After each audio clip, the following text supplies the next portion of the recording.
বিশ্বভারতী বসন্ত উৎসব না করলেও শান্তিনিকেতনের বিভিন্ন জায়গায় উৎসবে মাতলেন মানুষজন।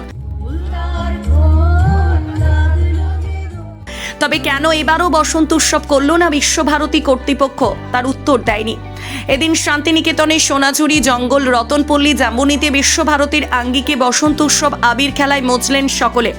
2019 সালে শেষবার শান্তিনিকেতনের আশ্রম মাঠে বসন্ত উৎসব হয়েছিল, তবে প্রশাসনিক গাফিলতির জন্য চরম বিশৃঙ্খলা হয়েছিল সেবার। উপচে পড়া ভিড়ে ক্ষতি হয়েছিল বিশ্বভারতীর ভাস্কর্য ভবনগুলি। 2020 ও 21 সালে কোভিড পরিস্থিতির জন্য বন্ধ হয়ে গিয়েছিল ঐতিহ্যবাহী এই উৎসব। 2022 ও 23 সালে তৎকালীন বিশ্বভারতীর উপাচার্য বিদ্যুৎ চক্রবর্তী বসন্ত তাণ্ডব চায় না বলে উৎসব বন্ধ করে দেন।